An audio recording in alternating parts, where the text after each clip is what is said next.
Hello everyone, welcome back to my channel. I hope you all are doing well. So आपका CSIR का examination is successfully done. So now you all must be thinking about what to do after this CSIR July attempt. यानी आपके mind में एक question आ रहा होगा कि अब क्या, एग्ज़ाम तो दे दिया हमने, now what to do. So this video will comprise of all those guidance related to different kind of student. Yani I have divided students in 3 different categories on the basis of their performance in the CSIR 2024. So I will provide guidance according to them कि उन्हें क्या करना चाहिए इस exam के बाद. So stay tuned. आपके सभी क्वेश्चंस के आंसर इस वीडियो में मिलने वाले हैं. So if you like my efforts, you can hit the like button and do subscribe my channel for more such videos. So as I have told कि मैंने 3 कैटेगरीज में डिवाइड किया है स्टूडेंट को on the basis of their performance in the July 2024 attempt.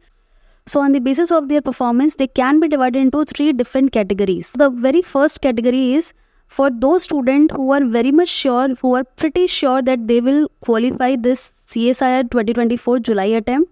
यानी उन student का जो एक सेफ जोन में चल रहे हैं, जो ये मान के चल रहे हैं कि उन्होंने इतना स्कोर तो किया ही है, यानी this much marks they are gaining through their attempt and they are pretty much sure कि उनका जो एग्ज़ाम है वो निकलने वाला है. सो उन्हें हम मान के चल सकते हैं सेफ जोन. सो कैटेगरी 1 के हमारे स्टूडेंट्स ऐसे हो गए जिन्होंने बहुत अच्छे से प्रिपरेशन करके ये एग्ज़ाम दिया था and they are very much sure कि उनका ये एग्ज़ाम निकल जाएगा, 100% श्योर. नाउ सेकेंड कैटेगरी आती है उन स्टूडेंट्स की जो कि अच्छी तरह से जानते हैं कि उनका ये वाला अटेम्प्ट जो है वो क्वालिफाई नहीं हो रहा है. Now the reason can be so many. या तो कुछ स्टूडेंट्स ऐसे होंगे जो अपने मास्टर्स के साथ में दे रहे होंगे, उनके सेमेस्टर एग्ज़ाम के साथ में वो दे रहे होंगे जस्ट फॉर ट्रायल बेसिस. तो ट्रायल बेसिस पे डेफिनेटली ये एग्ज़ाम क्वालिफाई नहीं हो सकता है. एंड सेकेंड ये हो सकता है कि आपका जो प्रिपरेशन लेवल था वो उतना सेटिस्फैक्ट्री नहीं था, therefore they are pretty much sure कि उनका ये वाला अटेम्प्ट जो है वो क्वालिफाई नहीं हो रहा है. सो आई हैव ऑलरेडी मेंशन 2 सब parts of the second category. यानी उन स्टूडेंट्स ने जिन्होंने ट्रायल बेसिस के लिए ये एग्ज़ाम लिखा था एंड या फिर उन स्टूडेंट्स के लिए जिन्होंने एग्ज़ाम सीरियसली दिया था बट उनका जो प्रिपरेशन लेवल था वो उतना सेटिस्फैक्ट्री नहीं था, इसीलिए उनका जो ये एग्ज़ाम है वो कुछ मार्क्स से नहीं निकल पा रहा है. सो ये हो गया हमारा सेकेंड कैटेगरी. नाउ अगर हम थर्ड कैटेगरी की बात करें, सो थर्ड कैटेगरी के जो स्टूडेंट्स हैं वो इन बिटवीन हैं, यानी वो बॉर्डर लाइन पे चल रहे हैं. So third category is a border line kind of category in which जो पूरा सक्सेस है आपका या जो एग्ज़ाम क्वालिफाई होगा या नहीं बहुत ज़्यादा डिपेंड कर जाता है कट ऑफ पे, because you are not sure कि आपके जो मार्क्स आ रहे हैं वो ऐसा है कि जो भी टेंटेटिव कट ऑफ है उससे 1-2 नंबर आगे पीछे हो रहा है. So you are not sure कि whether you gonna qualify or not. So third category उन स्टूडेंट्स के लिए है, तो हम बात करेंगे. So now let's start with the very first category. So first category, as I've already mentioned, is for those students who are pretty sure for their exam that they will qualify this CSIR 2024 attempt. So as I have told कि अगर उनका exam निकल रहा है, so first of all I would like to congratulate all those CSIR aspirant who gonna qualify this exam. So सबसे पहले तो खूब सारे congratulations आपको, because you did a great job. आपने बहुत अच्छे से प्रिपेयर किया, आप बहुत अच्छे से पेपर अटैम्प्ट करके आए हैं, that you are very much sure कि आप ये क्वालिफाई कर लेंगे. नाउ अगर आपका जो आगे का एम है वो PhD है, नाउ आपने अगर ये एग्ज़ाम दिया है, सो देयर मस्ट बी कि कुछ परसेंट चांसेस है, 50% लेट्स से, कि आप PhD करना चाहते हैं, हायर एजुकेशन में जाना चाहते हैं, देयरफॉर आपने ये एग्ज़ाम दिया है. सो अगर आप PhD करना चाहते हैं, यानी आप ऐसे स्टूडेंट हैं जिसने CSIR क्वालिफाई कर लिया एंड उनके माइंड में पूरी तरह से उनका विजन क्लियर है, they will opt for higher education like PhD. So आपको PhD अगर ऑप्ट करना है, so start looking for different institution. यानी आपको अलग अलग इंस्टीट्यूशंस देखना शुरू कर देना चाहिए जिसमें आप इंटरेस्टेड हैं. तो you have to decide your topic broadly कि आपको प्लांट बायोटेक में जाना है या फिर एनिमल बायोटेक में या फिर मेडिकल बायोटेक में, whether you want to go in structural biology और बायोइन्फॉर्मेटिक्स. सो ये ब्रॉडली आपको डिसाइड करना है, बिकॉज जैसे ही आपका रिजल्ट आएगा उसके कुछ मंथ्स बाद आपको अवार्ड लेटर मिल जाएगा. So you will start applying. So आप ये वाला जो टाइम है आपके पास, आप ये सोच सकते हैं कि आपको अपना मेजर थीम डिसाइड कर लेना है कि आप इस टॉपिक में करना चाहते हैं, देन उसके अकॉर्डिंग को इंस्टीट्यूशंस ढूंढने होंगे कि कौन से ऐसे इंस्टीट्यूशंस हैं जो आपके थीम में ज़्यादा काम करते हैं, and along with that you have to also find different researchers कि कौन इस पे काम कर रहा है, कौन इस पे काम नहीं कर रहा है। यानी ओवरऑल आपको थोड़ा सा इन्फॉर्मेशन कलेक्ट करना है। लेट्स सपोज कि आप मेडिकल बायोटेक्नोलॉजी में काम करना चाहते हैं, तो मेडिकल बायोटेक्नोलॉजी में कौन कौन से लैब्स हैं, इंस्टीट्यूशंस हैं जो काम कर रहे हैं, एंड उसके बाद वहाँ पे कौन कौन रिसर्चर्स हैं, कौन से प्रोफेसर्स हैं, कौन से आपके सीनियर्स हैं जो काम कर रहे हैं, उनसे थोड़ा बहुत इन्फॉर्मेशन आपको मिल सकता है। सो उसके अकॉर्डिंग आप क्या कर सकते हैं, आप एक जोन डिसाइड कर सकते हैं। सो इसके अकॉर्डिंग आप नंबर ऑफ़ इंस्टीट्यूशन डिसाइड कर सकते हैं कि अगर आप क्वालिफाई कर लेते हैं, आपके पास अवार्ड लेटर आ जाता है, तो you can apply in that. So ये आपको करना है। नाउ जो सेकेंड कैटेगरी आता है, ये उन स्टूडेंट्स के लिए है जिन्हें पता है कि उनका एग्ज़ाम जो है वो क्वालिफाई इस बार नहीं हो पा रहा है। रीज़न माइट बी कि वो ये एग्ज़ाम जो है वो सिर्फ ट्रायल बेसिस पे दिए थे। जैसे मैंने पहले बताया कि वो एमएससी सेमेस्टर एग्ज़ाम के साथ साथ में ही उन्होंने एक ट्रायल बेसिस के लिए एग्ज़ाम दे दिया था। या फिर ये हो सकता है कि उनका जो प्रिपरेशन है वो जो है वो सेटिस्फैक्ट्री नहीं होगा, यानी जितना प्रिपरेशन चाहिए था उतना उन्होंने नहीं किया था, इसलिए उनका ये जो एग्ज़ाम है वो क्लियर समहाउ नहीं हो पा रहा है। So what to do for those kind of students. So आपको सबसे पहले अपना जो विज़न है वो क्लियर करना होगा दैट जो भी इस एग्ज़ाम में हुआ, लेट इट बी। आपको जो नेक्स्ट अटैम्प्ट होने वाला है दिसंबर में, सो जो नेक्स्ट अटैम्प्ट है वो मान के चल सकते हैं दिसंबर लास्ट से जनवरी फर्स्ट तक, या इवन आप 15 डेज़ प्लस माइनस करके ही चल सकते हैं, क्योंकि अभी वाला ही एग्ज़ाम जो है वो जुलाई में हुआ है। So there must be chances कि जो नेक्स्ट एग्ज़ाम है वो दिसंबर एंड से लेके जनवरी तक में जाए, एज़ पर माई प्रेडिक्शन। सो आपके पास अभी रफली कितने मंथ्स हैं वो काउंट कर लीजिए। So you have August, September, October, November and December का आप छोड़ दीजिए। दिसंबर अगर आपके पास पूरा दिसंबर भी आपको मिलता है, सो उसको रिविज़न के लिए सेफ रखिए। सो यू हैव रफली अगस्त, सितंबर, अक्टूबर एंड नवंबर, यानी आपके पास 4 मंथ्स हैं प्रिपरेशन के लिए फॉर योर नेक्स्ट अटैम्प्ट।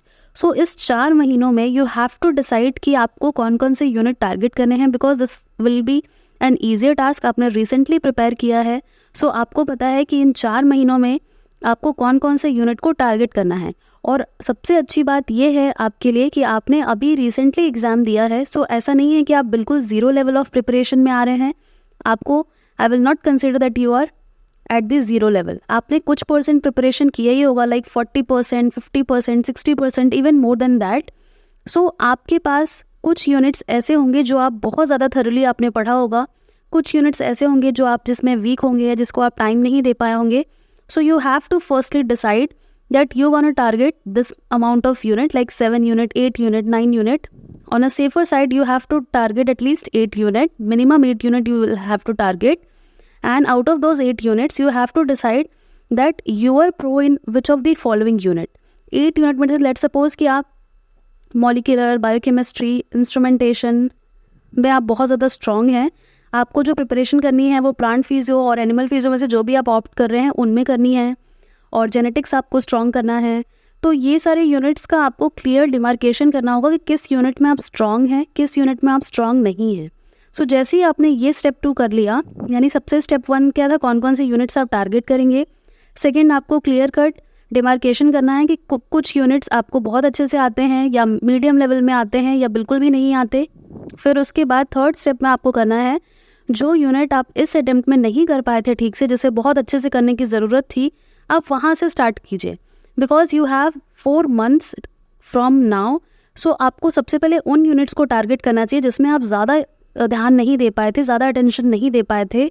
सो अगर आप वहाँ से स्टार्ट करेंगे तो आप ये देखेंगे कि आपका जो कॉन्फिडेंस है वो भी बूस्टअप होगा, प्रिपरेशन लेवल भी अप हो जाएगा। सो सबसे पहले अपने वीकेस्ट यूनिट को, या जिसे आप फोकस नहीं कर पाए थे इस अटेम्प्ट में, उसे कीजिए। उसके बाद जो यूनिट आपको बहुत अच्छे से आते हैं वो नाउ टाइमली आप मॉक टेस्ट दीजिए या फिर क्वेश्चन सॉल्व कीजिए प्रीवियस ईयर के। इस अटेम्प्ट में जो क्वेश्चन आए थे वो भी आपको बहुत जल्दी क्वेश्चन पेपर मिल जाएगा, तो आप उसके क्वेश्चंस भी सॉल्व कर सकते हैं। So this is the strategy for those who are very much sure कि वो क्वालिफाई नहीं कर रहे हैं। सो उनका जो नेक्स्ट अटेम्प्ट है वो बहुत अच्छा जाए, उसके लिए मैंने सारी चीज़ें बता दी हैं। नाउ द थर्ड कैटेगरी, जिनका जो एग्ज़ाम है वो बिल्कुल बॉर्डर लाइन में आ रहा है कि हाँ क्वालिफाई भी हो सकता है या नहीं भी हो सकता है। सो अगर हम बात करें बॉर्डर लाइन स्टूडेंट्स की, so I will request them कि सबसे पहले अपनी जो मिस्टेक्स हैं उन्हें पहचानिए, बिकॉज मिस्टेक्स को रिकग्नाइज करना is very much important, because once your mistakes are recognize then only you can work on it. So सबसे पहले ये देखिए कि इस जुलाई 2024 में आपने ऐसी कौन कौन सी मिस्टेक्स की हैं जिसकी वजह से आप रिग्रेट कर रहे हैं या आपको ऐसा लग रहा है कि कुछ मार्क्स के लिए आप रह जाएंगे। So you have to find out those mistake of yours. Like ये हो सकता है कि आपने नेगेटिव ज़्यादा अटैम्प्ट कर लिया होगा। The first reason might be कि बहुत सारा नेगेटिव अटैम्प्ट आपने किया होगा।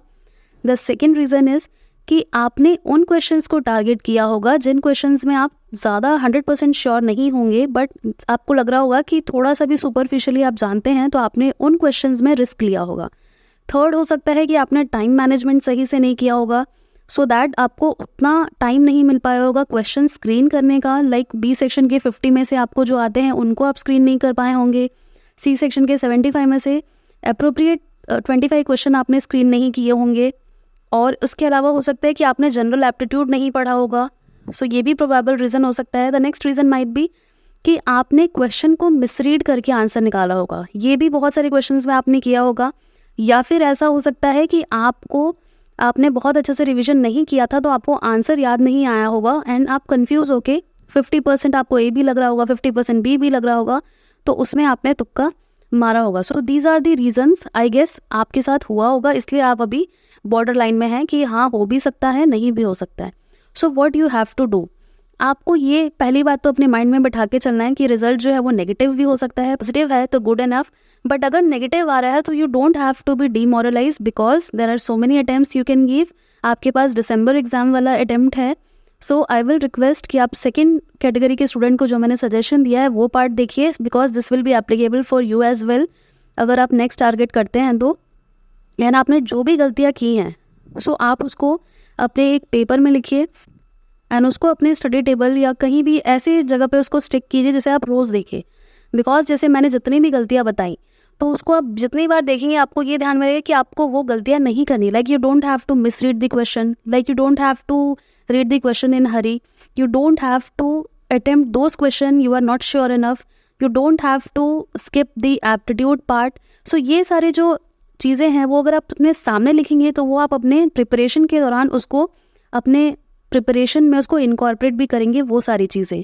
सो यू हैव टू डिसाइड कि whether you will commit the same mistake और you will rectify those mistakes. So ये तभी हो पाएगा जब आप अपनी गलतियों को रिकग्नाइज करेंगे और बहुत अच्छा खुद का एनालिसिस आप खुद से करेंगे कि आपके इस एग्ज़ाम में क्यों नहीं आप क्वालिफाई कर रहे हैं। सो अगर आप उन पे वर्क करें, डेफिनेटली आपका नेक्स्ट एग्जाम में परफॉर्मेंस जो है वो इम्प्रूव होगा। सो this is all for today. अगर आपको कोई भी डाउट है इस वीडियो में, you can write in the comment section. So thank you so much for watching.